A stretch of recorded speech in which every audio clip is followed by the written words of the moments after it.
Guten Tag und herzlich willkommen an allen. Es freut mich sehr, Sie zur heutigen Veranstaltung im Rahmen des UCD Festivals begrüßen zu dürfen. Es ist mir eine besondere Ehre, Ihre Exzellenz, die deutsche Botschafterin in Irland, Deike Potzel, am UCD begrüßen zu dürfen. Die Botschafterin wird heute mit Emmet Oliver vom UCD School of Business im Gespräch sein. Das Thema ist Ireland and Germany's cultural connection and beyond. But of course, not all of you may speak German, and so I'd like to take a moment or two to extend this welcome in English to all of you, and also in welcoming the German ambassador, Her Excellency Deike Potzel, and our UCD's own Emmet Oliver, to what I think is going to be a really fascinating conversation.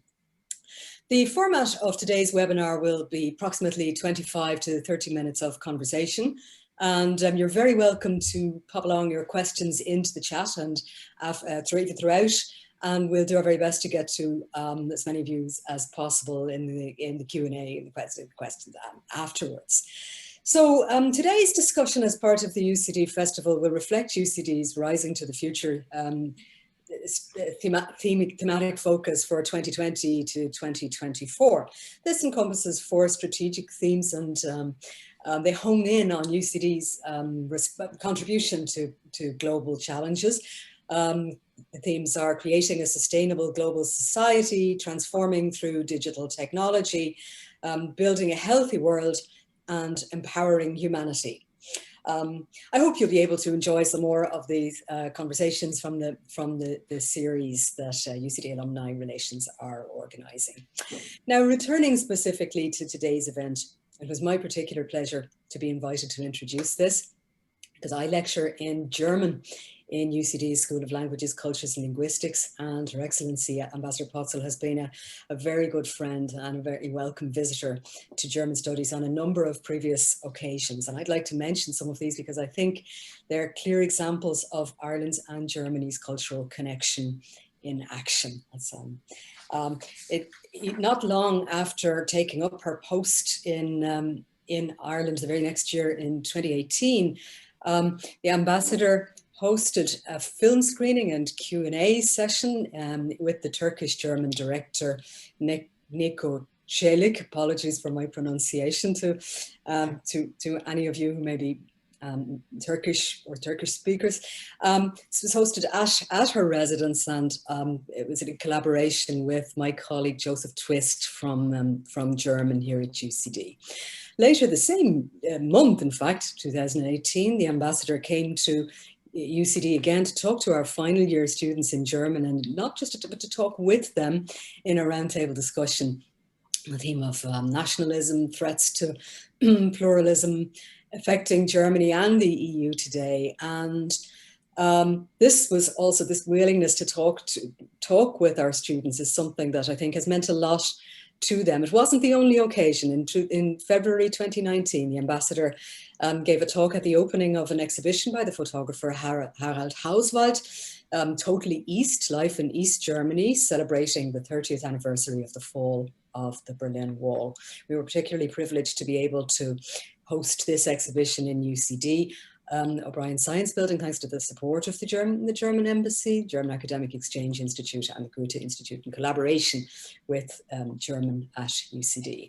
So each year as well, the ambassador has shown her support for the annual German Colours debate, when students of German take on their counterparts in Trinity College for a lively debate in German.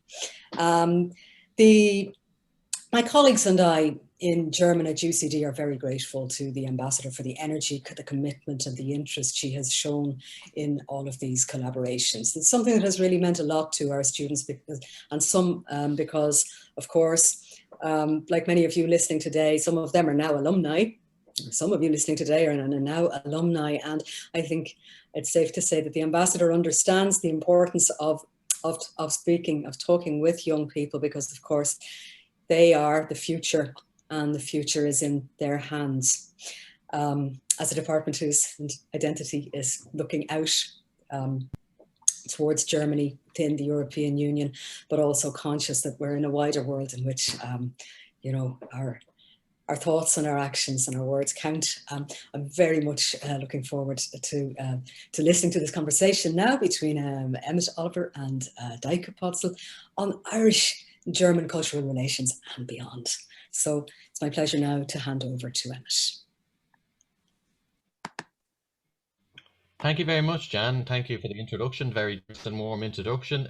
First of all, a few admissions from my side. I'm not a German speaker, but I am what you might loosely call an Oktoberfest German. What I mean by that is I know little pieces of German culture, I know a few words, but I'm very fascinated by the country. And for the last few weeks, I've actually been reading this interesting book, which we'll touch on briefly, just if you could all see that. So that's been a very interesting window into so many different parts of the German experience, both the governance and political system, but also the cultural things that really mark out modern Germany. Before I introduce the ambassador to have our conversation, let me just give you a brief rundown of her biography, which she has generously submitted to us. So Her Excellency has been German ambassador since 2017. Her diplomatic work before that were for 20 years.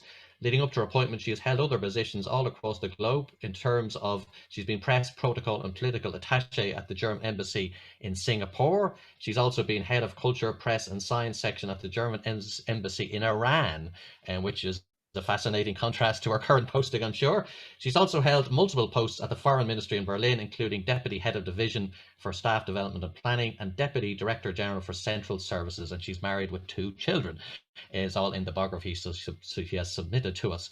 First of all, you're very welcome, Ambassador. It's great to have you here. And when we were going to have an earlier conversation a few months ago, and at that stage, the two of us had a preparatory conversation, which was about Brexit. I think I was saying to you that the virus was at that stage surging, but I personally felt, you know, the worst might be over, etc. So it shows how foolish I was. We are here later. Brexit is still here. It's kind of morphed into this new thing called the protocol, but it's not quite at the same media pitch as it was at the time I was talking to. But the virus, of course, we're now into variants and mutations and so on. So in some ways, lots of things have changed, but in other ways, they've kind of just evolved, I suppose, from the last time we had our conversation. And maybe we could kick off today, because I know a lot of our audience listening know a little bit about what diplomats do, and they know a little bit what about ambassadors do. Sometimes there's a sort of a Ferrero Rocher view of what you guys do, and it's a lot more, it's a lot broader than that. It's a lot more about getting out into the community now rather than necessarily liaising with your counterparts in other countries. That's obviously a part of it. But can you give our audience any idea what the pandemic has done? It's denied you face-to-face meetings. At one stage, you know, we were denied getting past 5 kilometers outside the door. It must have made it really difficult to be a diplomat in a situation like that. So I just wanted to get an idea of how's your pandemic going for you? Yeah, well, yeah. First of all, thank you so much for having me and for having the opportunity for talking to you. And again, apologies for last time. I don't know what happened. We did have, or I did have, technical problems, but happy to be here today. So yeah, I mean, the pandemic has really changed our work incredibly. An ambassador usually has sort of like 2 ways of work. He's like informing home about what is going on in his host country, but then obviously also trying to promote the country, my home country here in Ireland. And a lot of that has been moved to online formats. Obviously, I mean, I can still inform Berlin about things. We have our own reporting ways, but it was difficult to get to meet people. So you had to meet people online, and it's not the same to kind of get a feeling of what's going on and where do they stand and all that. So it's been a bit difficult. On the other hand, like the outreach, I think, yes, it was very different, and I miss meeting people physically, but we had a lot of online webinars on trade, for instance, on remembering 90 years of bilateral relations, which we celebrated in 2019, bilateral diplomatic relations, I have to say. We had a webinar on remembrance culture, on Holocaust, on human rights, where we focused on Roma and traveler experience in Europe and in our 2 countries. I did radio interviews. We had a lot of online meetings with schools and universities, which was very nice to be able to reach out to the students still. We had a movie screening, Sophie Scholl, don't know who's heard about Die Weiße Rose or the White Rose, this resistance group in Germany in the 1940s. I had a lot of online talks, speeches, podcasts on German-Irish relations. I opened events such as just recently the annual Heinrich Böll weekend in Eckl Island. And also a wonderful highlight, I thought, was the streaming of a concert between Other Voices in Dingle and Haldern Pop in Germany. More than 80,000 people watched it that night when we streamed it last August, which was incredible.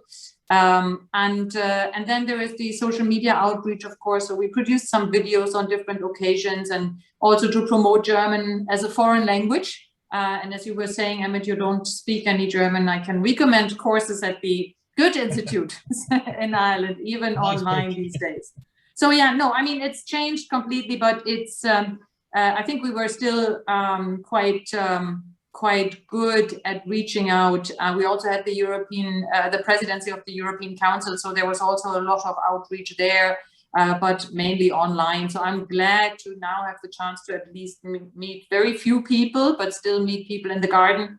And slowly we are starting to meet people again we did for walks, but I think a nice Ankupan in the garden is much nicer. And I just should say at this point, anyone who wants to submit a question to the ambassador or anything about today's conversation, please do. There is a chat function at the bottom and we will keep an eye on those as we proceed. We're going to be talking away till about 12:45, so there's plenty of time to get a decent quota of questions in. So on any topic you're interested in, file those away. You're a very interesting woman in the sense of you've had a very interesting career in the diplomatic service. I contrasted Tehran to Dublin. I mean, that's anyone who can bridge that gap. I think it's a pretty impressive feat. You also grew up in East Berlin. Now, I'm only guessing, and correct me if I'm wrong, but I'm presuming most of the diplomatic service in Germany is populated probably historically, even since the wall came down, by West Germans. But again, I could be wrong on that. So are you unusual in terms of the diplomatic corps, that your own background marks you out as you're not the only one, but you would be in the minority within the service? Oh yes, very much so. And particularly in leading positions, but also like when I joined the Foreign Service in 1993, there was a diplomatic group, we call it a crew of 74 people, and only 10 of them were East Germans. So there were 15 out of 74 were women and 10 were East Germans. So to be East German and a woman really made you kind of a rare species. And it's continued like that. I mean, there's more people coming in, obviously, but like especially like at my rank as well, not that many East Germans, and also in like leading positions in Germany as such. I think the numbers vary a little bit between 1.7 and 3% of leading positions being taken up by East Germans. I mean, people who were born in East Germany. So it's a relatively small number, and there's still a way to go. And tell us a little bit about growing up in East Berlin. I mean, it's sort of, we kind of know it. Everyone knows it in some sense, with the Trabants, you know, the industrial smog you see in the old footage. You know, not all the images are necessarily, you know, kind of auspicious, but I mean, at the same time, it's fascinating. We're kind of interested in it. So can you talk to us a little bit what it was like growing up in that part of the world and how it might have differed from a traditional background or growing up period in West Berlin? Yeah. Well, now, I mean, we spoke about it before, so if I'm talking too long here, you have to interrupt me, because I mean, once I get going, you know, I mean, I could speak on hours about that. No, but I mean, maybe as a teaser, and then maybe people want to pick it up later in Q&A. You know, like on the one hand, life was sort of normal, what you would know as well. I was raised by really doting parents. I led a very normal life in that sense. Both my parents were working. We owned a semi-D house on the outskirts of Berlin. It had a nice garden where my parents would grow, and I would help, of course, would grow peas and strawberries and beans and pear trees and apple trees and everything, you know. And so that was all very nice. We were members of a sailing club, which was organized by companies in East Germany. I was a member of a dancing club. When I turned 11, I joined that dancing club and stayed with them for like more than 10 years of my life. We also, you know, went out for performances and all that. So that was great. I went to kindergarten when I was very small, and then to school, Mondays to Saturdays, by the way. So we still had Saturday schooling. I then started university. I was in my second year at university when the wall came down. Spent lots of time with my friends. When I was a teenager, I went to discotheques for dancing, and you know, we went to the movies and the theater and the opera and what have you. So it was all there. We read books, and so it was normal in that sense. We spent our holidays at the Baltic Sea, in Czechoslovakia and Bulgaria and Poland, you know, those places that were reachable for us, because we couldn't go to the West, obviously. And there was always enough food on the table. I think that's also something that needs to be mentioned. So we weren't starving or anything. So there was enough food and drinks and stuff on the table. On the other hand, it was indeed a very difficult and kind of schizophrenic life in a way, because you basically were living in two worlds. So you had that private, shielded world with your family, close family, and some trusted friends. And you had the official world. So anything that is outside your home or friends bubble basically was the official world. And there was always the fear of saying something wrong, doing something wrong. You were trying not to be caught out to, for instance, watch West German television or reading West German magazines. My father was actually expelled from his job because he was caught reading a West German science magazine, which was forbidden at the time. So he had to actually leave Berlin to work somewhere in Mecklenburg-Vorpommern, one of the other now federal states. So it was, it could get really, really very, very dangerous, something like that. Or even like, you know, wearing a West German jeans or going to school with a plastic bag with West German advertisement on it could cause real problems. My brother was once caught out because he was asked what the clock in the news, in the late night news or evening news looked like. And now the East German one had kind of, you know, like little stripes, and the West German one had dots. Now he made clear that he had watched West German television. So then my parents were called in by the headmaster of the school to tell them off for that. And so, I mean, there was this constant kind of fear of not, as I say, being caught out and kind of fitting in a way, but then also kind of having your home as a safe base kind of thing, where you were able to say things and do things without being scrutinized. So, and that kind of, you know, we always called it, we were speaking in two tongues and basically behaving in two different ways as people, and we were different people outside the house and inside in our bubble. And even that bubble could have been scrutinized and infiltrated by people, as it turned out after the fall of the wall, that even, you know, wives spied on husbands and vice versa. So you were never safe in that sense. You knew your phones would be tapped. So whenever we rang someone, you would hear a click. You knew that people around, you know, in the street would watch what you're doing and listen to, you know, what you are saying. So you had to be extremely careful. And then that obviously, together with the fact that you couldn't travel freely, you know, I from very early age, I was interested in foreign languages. I listened to the BBC World Service. I was a fan of Paris, you know, thinking I could never go. So the fact when the wall came down, that was actually what my father screamed at me when I came home. He opened the door when I came home that night and just shouted at me I could go to Paris, you know, and I was like, what? You know, I was like, give me those drugs, you know, what are you on? I want those too. So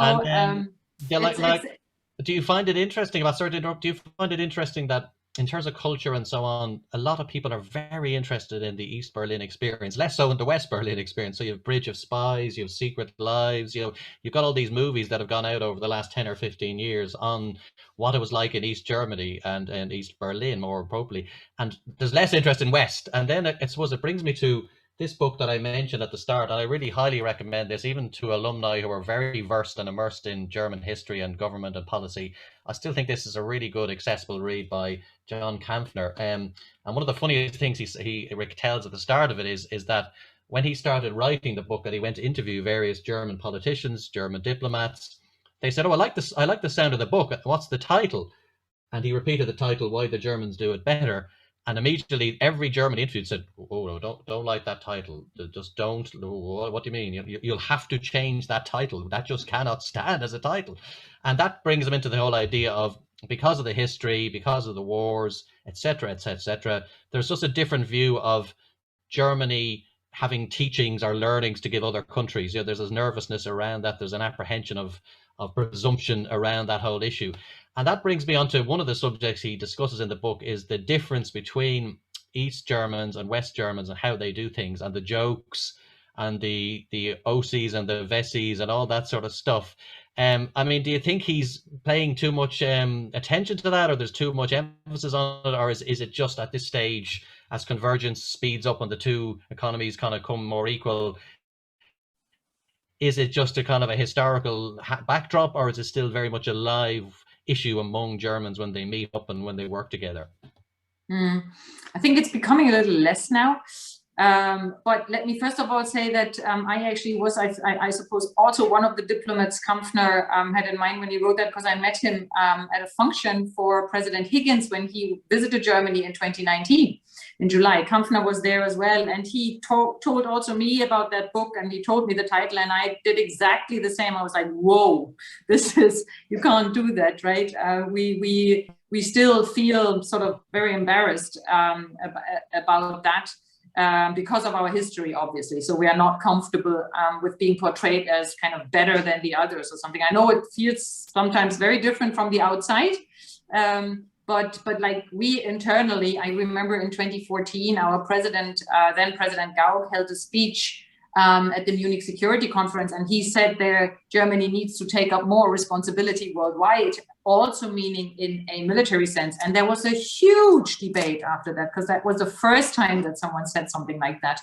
And it was then echoed by our Minister of Defense and our Foreign Minister as well, but it was very new. And we were like, whoa, where is that going? This is not what we want. Yes, we, strengthening human rights and all that worldwide, fine, but anything else, whoa, we don't want that. So anyways, so he's very right in describing it like that.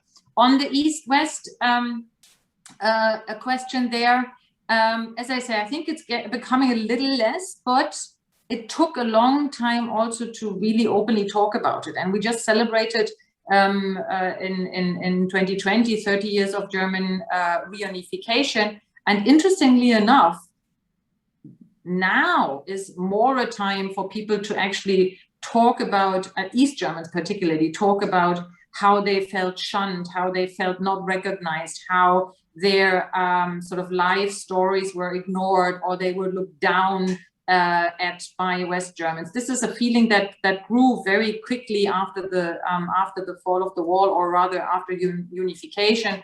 A lot of people in East Germany lost their jobs. We had an unemployment rate of 25%.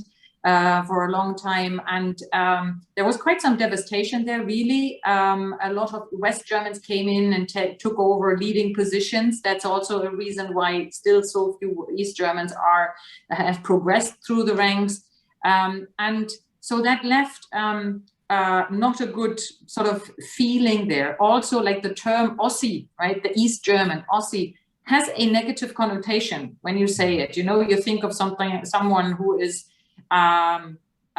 sort of the poor chap, right, who doesn't know the world, who isn't dressed properly, who wears very odd, or rather say odd clothing, and who is who doesn't know the system and doesn't know his way around. Whereas Wessi, the West German, is this like bourgeois, well-trained, world-knowing a person. And that is kind of a stereotype that those two words actually encapsulate.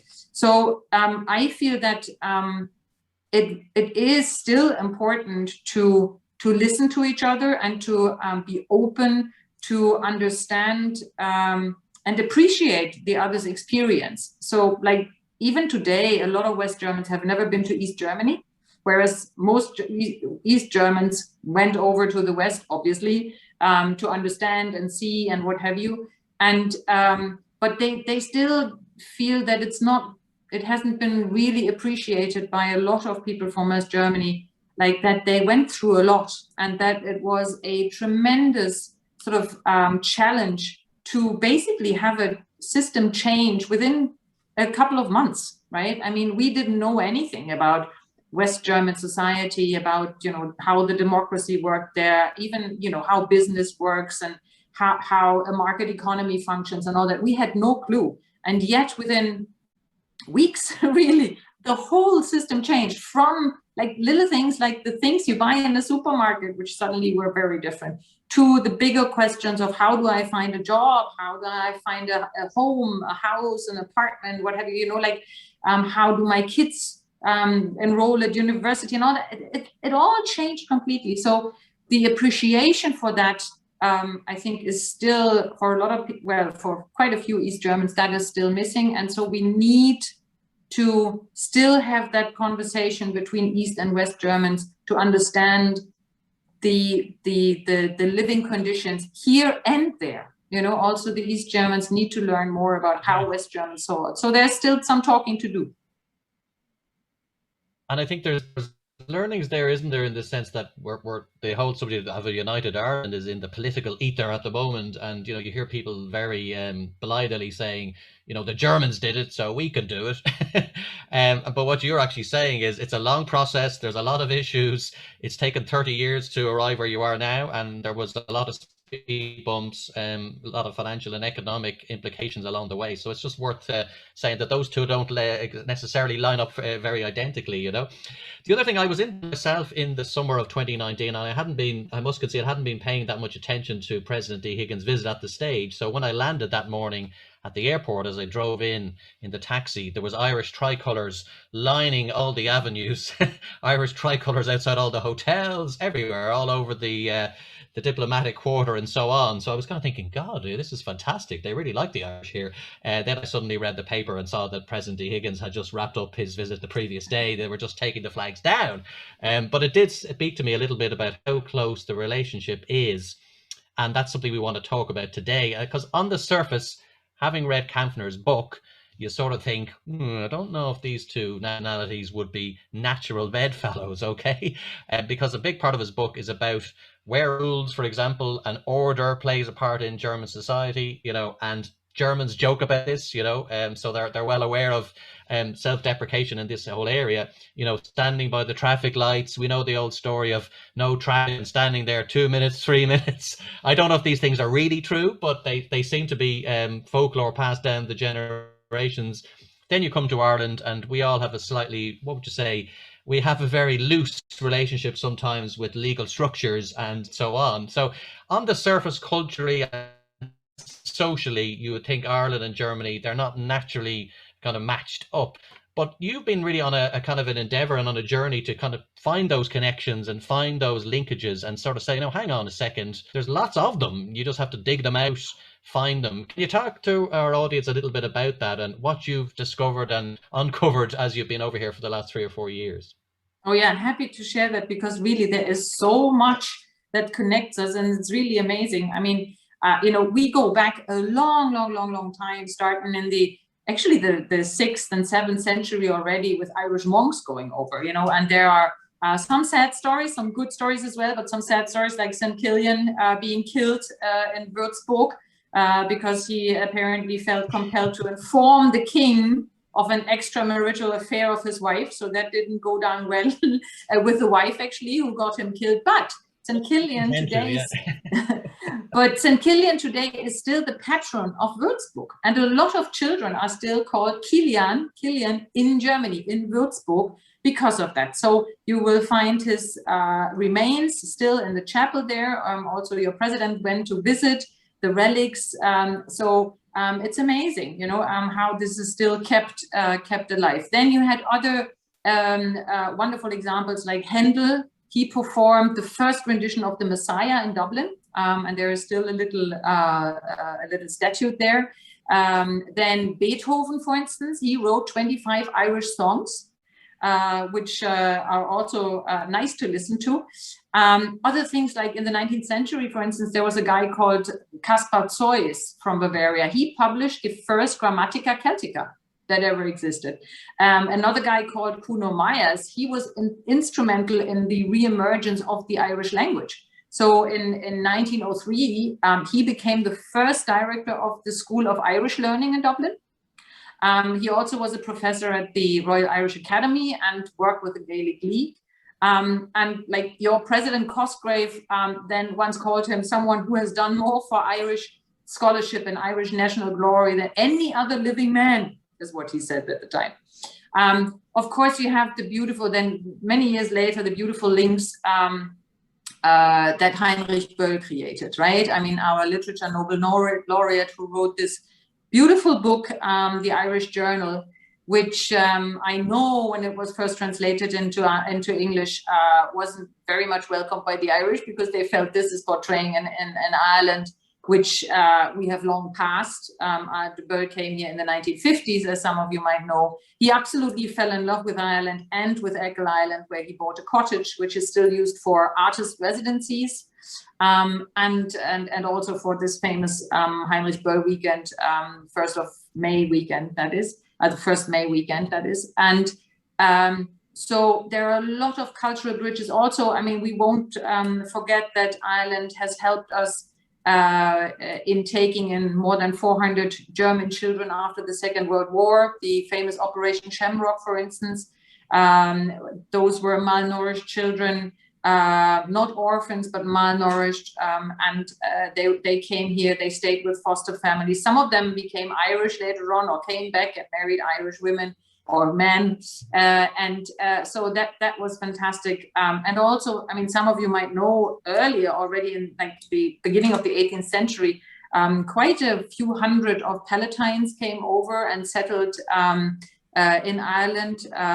A migration story that very much, when I went there to Rathkeale, where they have a little museum, very much reminded me of today's migration stories, really, you know, the way they arrived here and how people looked at them and how difficult it was to fit in and how strange they were for others and stuff like that. So there's a lot there. And also, like more recently, you have a lot of Irish artists, for instance, living in Germany. A lot of musicians. You have quite a few very well-known Irish bands in Germany, which here are not so well-known, like the Kelly family, really big in Germany, or Ray Garvey, huge, you know, figure and singer in Germany, hardly known here. You have lots of Irish authors who are well-known in Germany. Ireland Crime Stories make beautiful TV series, by the way. And sell a lot of books, but I admit that I would love to see even more. Like I would love to see more books by German authors in Irish bookshops, more German music concerts here, more German theatre productions in Ireland, more German movies in Irish cinemas. I think we still have room for getting to know us even better, and culture definitely is a very important bridge. So there are wonderful examples, but I think we can do more even in the future. That was a long answer, sorry. Okay, well, listen, no, that's fine. We'll return to that terrain in a second, but we have one or two interesting questions coming in, Ambassador, so I'll put those to you. The first one is a very interesting one from Charles Kingston. It's absolutely bang up to date with the pandemic, and he's asking about German paranoia about Downton shoots. Do you think this pandemic will lead to a shift in mindset in Germany about digital matters, opening up to more digitization in public administration, modernity, etc.? So I'm presuming this is relating to health records and health information and so on that might aid tackling the pandemic. But how does that sit with a more traditional German view, which is about, you know, personal data and how the government handle and manage that? Do you have anything to contribute on or answer on that one? Oh, well, absolutely. Yeah, thank you for that question. Yeah, I think that is actually an interesting sphere to look at, and it shows like how different certain peoples react to certain issues. And it is true that Germans are very cautious when it comes to data protection and handing out their own data, and that is why digitization indeed is slower than in other countries. Now, I have to admit that I personally also, I'm really very much aware of these things, and rather hesitant to share my data everywhere with everybody.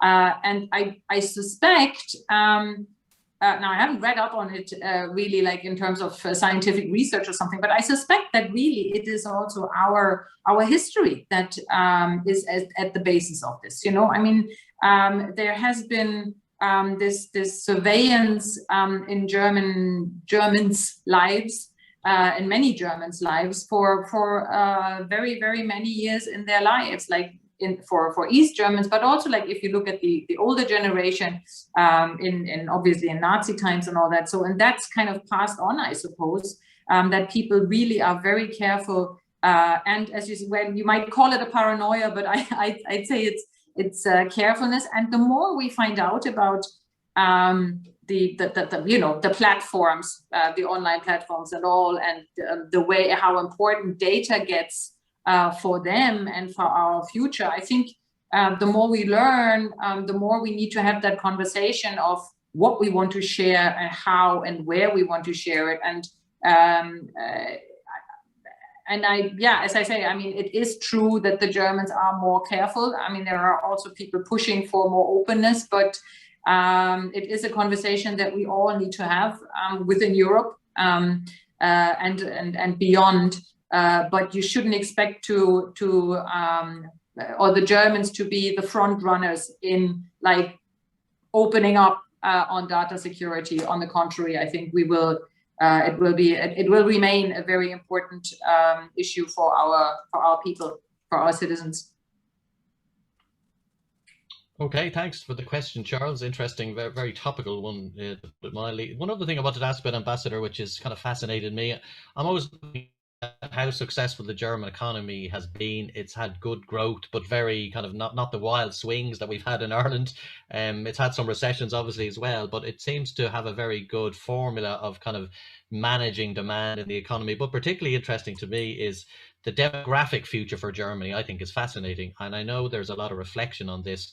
For the first time in a long time, I've seen the US, for example, reflecting on its population is not growing as fast as it was once.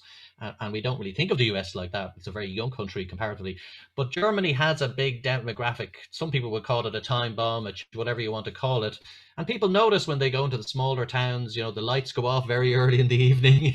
The train platforms can be pretty empty, you know. So people see these physical reminders that the population question is there. I mean, what's your own view on how that will play out politically, socially, culturally over the next few years? Like, is it something that Germans are worried about? Is it something that's kind of an economic thing with pensions and entitlement spending and all that? Or how do Germans view this sort of population problem, if it even is a problem? What do you think?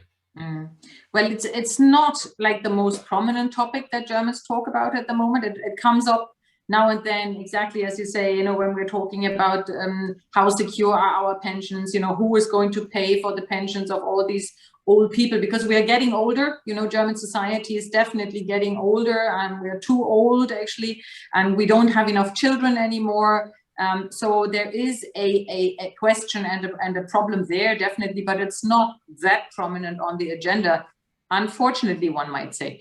Like, to me, that also proves, I mean, that whole issue of us getting too old and not having enough children and being fewer and fewer people, it really proves the importance of immigration for our societies. This is not only a German phenomenon, as you were saying, you know, with regards to the US as well, but also other societies. In order to keep our economies going, in order to keep our prosperity going, I think we need to bring in people, actually. So already now, there are so many people from so many different countries, so many different backgrounds living and working in our respective countries, in our societies, actually helping us to keep going in all fields of work, right? I mean, look, be it tech companies, and also, you know, wherever you look in the big tech companies, there are people from all over the world working there. But also, one has to acknowledge, still in very often in low-paid professions, low-paid jobs, that others hesitate to do. If you think of, vegetables or fruit harvests, for instance, or other areas like the meat factories, a very big topic in Germany last year during the pandemic. And I personally would wish that this angle of migration would be more prominent in discussions about it, because I feel it would kind of make sure that we recognize the importance of that issue, and the importance of us being open to welcome foreigners who want to live and work with us. Okay, that's very interesting. One thing that we were going to discuss a lot was Brexit. The great news is we don't have to discuss Brexit too much today. There is the protocol, but I know that Brexit is a big turnoff for people conversationally. Not saying it's not important, but it doesn't tend to necessarily animate everybody. But nevertheless, one part that I think is fascinating is with Britain leaving the European Union, and whether people like it or don't like it, there were certain cultural links that were important politically as well for Ireland and Britain leaving that table of the 27 states. It's important from an Irish point of view. And there's a certain amount of casting around, is there other models we could look at?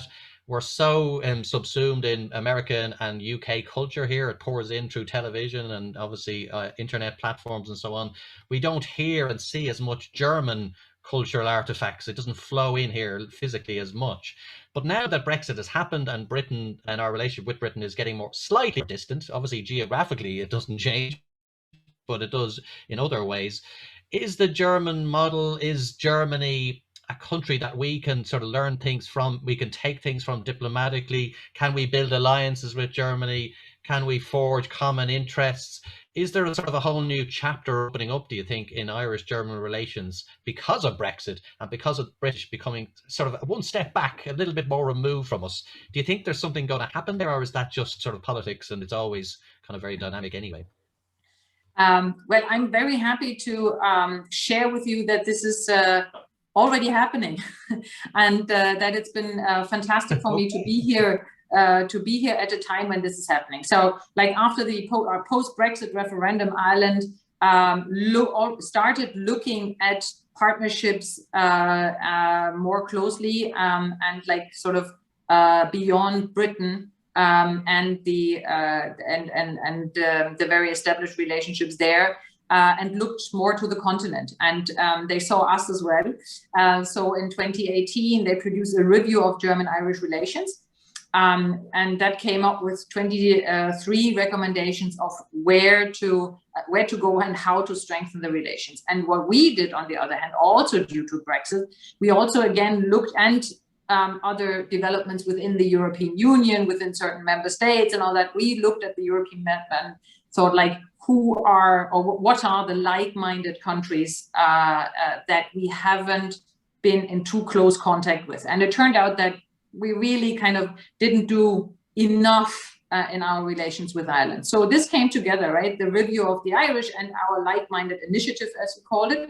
And then our two foreign ministers in 2018 signed what we call the Joint Plan of Action of Enhanced Cooperation. And we just this February signed the second Joint Action Plan, because we had ticked already all the boxes of the first one. And it basically talks about closer cooperation in all fields, like in all fields of our relations. And that's just really, really great to see. Ireland has also put a lot of effort in strengthening our relations in terms of opening another consulate in Frankfurt, or opening another office of Enterprise Ireland in Munich. So they had one in Düsseldorf already, opened up a second one in Munich. And we had a lot of political consultations, which we didn't have before, which is great to see. We are very closely cooperating on political issues, like Ireland is now in the United Nations Security Council. We were a member for 2 years before the Irish, so we passed on the baton, like literally. Minister Coveney went to Berlin to receive the baton from my foreign minister.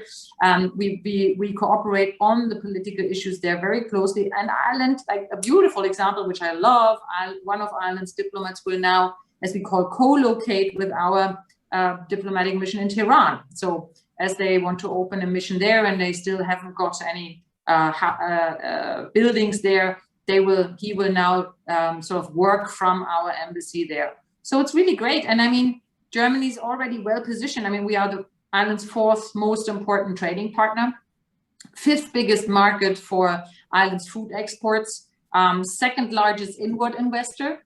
300 German companies employ 20,000 people in Ireland, and we were the 3rd largest in 2018, the 3rd largest source of tourism for Ireland. 850,000 Germans came over in 2018 to spend their holidays here, and they not only go to Dublin, but they spread around the whole country. So that is all really, really great. Maybe I've been trying to spread the good news, but it's not so easy to get that into the news cycle because there's so much different stuff happening. But also what I'm really happy about, like on a personal level, also on a very high level of contact, it's working great. Like the president, as I said, President Higgins was in Germany, and our 2 presidents really clicked. So even during the pandemic, they called each other many times and spoke to each other. Our foreign ministers get on so well, and that very much helps to progress on our relations.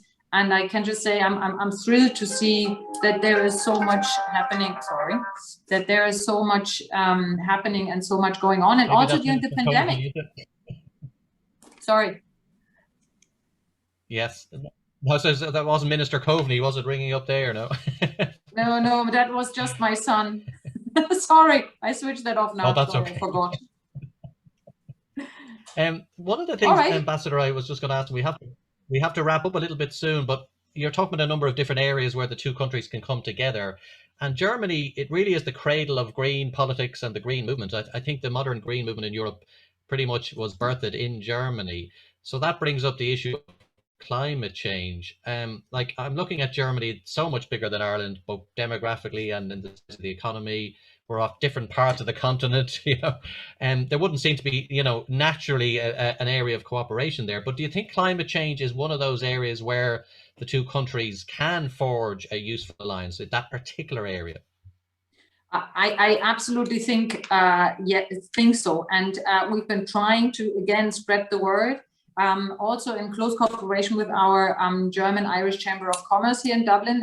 They've been around for 40 years and they're very experienced. And we've started to kind of, together with them, organize a couple of also webinars at the moment, of course, to like hydrogen and energy and stuff like that. And I know that also a few German companies are investing in offshore wind farms, for instance, here in wind parks in Ireland. But also there's great cooperation between German companies and companies here on microgrid technology. So that is really fantastic to see. There are actually 2 what we call town twinnings for energy efficiency between Germany and Ireland, which is great to see. And they're also talking microgrid technology and all that. So I think there is a lot that we can, again, learn from each other and where we can cooperate. So whoever is interested, either reach out to us or the German-Irish Chamber of Commerce here in Dublin, and they'll be more than happy to help and support anyone who is interested to build also those bridges, because it is, very, very important to us. And I think we've done, quite a lot of things. We are not successful in all of them, but I think there are definitely a lot of companies who have experience in a lot of these issues and areas. Okay, well, we're running out of time. We're going to briefly just mention 1 or 2 more of the questions we got in. Valentin there is talking about the roots of the Celtic cultural connections between Ireland and Germany. He's saying if they go way back to 500 BC, Celtic tribes had their origins in Central Europe and Germany, and then spread to Ireland, Scotland, and various prehistoric connections can still be found in southern and central Germany that have a profound similarity with Irish cultural symbols. So just, I suppose, pointing that out, how far these connections go back over decades, no, centuries and millennia there. So that's just an important one. And then finally, one, a slightly more thorny one, I might say, Ambassador, just to warn you, but hopefully you can say something on it, is the incoming Green-dominated government. Is it likely to raise the issue of Irish government corporation tax regime, do you think that's going to be a pivotal issue or be mentioned politically by the incoming government in Germany? Any insights for us there? Well, I mean, this is an ongoing discussion, right? And our now finance minister, and also basically based on the coalition treaty that this government signed, made it very clear that we need a solution in order to prevent a tax evasion, but also to have like a joint sort of view and decision on tax in Europe. Now, we wanted to actually at the beginning, at the outset, we wanted to push that rather early, like in 2020 within the European Union. We then also our finance minister pushed it to like 2021, saying like we want to give the OECD process a chance. But if that is not leading to anything, then we would also push for a European plan on it, because we feel that it is really important to also bring in, you know, particularly the digital companies, the multinationals, to pay their fair share. You know, I mean, they're using our infrastructures. You know, the state pays for so many things that they are also making use of. So everybody, I mean, we all as citizens have to pay our fair share, and we feel that this is important, and that we shouldn't have this between ourselves. So that we feel is really important. I think it's fair to say that people in Germany and also in political circles were quite happy to hear President Biden coming out on that positively, and also pushing on that line. And so I don't think that you would see a big change with a new government, whatever that might look like. But I think it's very fair to say that this topic is not going to go away. And you know, we will have to see how sort of strong the new government will make those points. But I mean, we will definitely remain on the same page as we have been before, and hopefully, I mean, we do hope that we can find an international agreement, but if not, we will most certainly push for a European agreement on this. Okay, that's interesting times ahead on that subject. We've got so much we've tried to cram in. Unfortunately, time is against us, Ambassador. We wanted to do a bit more about Heinrich Ball. Actually, I had a particular interest in his writing. I also had some notes made about the great novel Alexanderplatz, which is a sort of some people see it as a Ulysses, as a German Ulysses. I was going to talk to you about that as well on the culture side, but I think we just out of time. It's been fascinating. We certainly got our value for money from you, because you've covered so many topics and you've been so generous with your time. Everything from your childhood in East Berlin right up to corporation tax. I think that's quite a diverse palette of subjects. So I'm going to hand over at this stage, as we come to 12:53, to Jan, who hopefully will be there to do the wrap up on this very interesting event. Well, I'd like to thank you both very much for a wonderful conversation. And Emmet, and I should have said at the beginning, of course, that Emmet Oliver will be known to many of you, not just as a UCD academic, but also from his journalism. Emmet, thank you so much for asking these probing questions that allowed the ambassador to talk on so many topics. It's amazing that this was possible within just a short enough session today. So ranging from her personal experience of growing up in East Germany, I think it's very important for Irish ears to hear the normal side of life as well. It's also something that sometimes our students are a little surprised about, that life was not, people live normal lives wherever they are, and under whatever political circumstances, because this is the only life an individual has. And there were more common areas of commonality maybe between East Germany and Ireland in the 1970s and then in the early 1980s than maybe younger people, particularly, are aware today. The cost of, the standard of living was comparable in some ways, but I think what was also comparable was the more ambivalent side that Ambassador Potzel brought up as well. The sense of the danger of being denounced in the East German case. She has outlined the reasons for that very clearly, but there was also, Ireland has come such a long way. It was a place of considerable conformity in the 1970s and 1980s, and of course, this is the slightly darker side of the incipience of the Irish state that has thankfully broadened, due in no small part to the European Union. And so at the very end, I mean, I don't want to just say that we come from the beginning to the very end of the conversation, but at the very end as well, in response to the question, I think the ambassador echoes thoughts that will, that are probably important for Ireland to hear, that it's that agreement on taxes is thought of as a matter also of European citizenship and participation, that we would participate in a positive way on that, even if it's difficult for Ireland to figure out how to do. But so much was covered within this hour.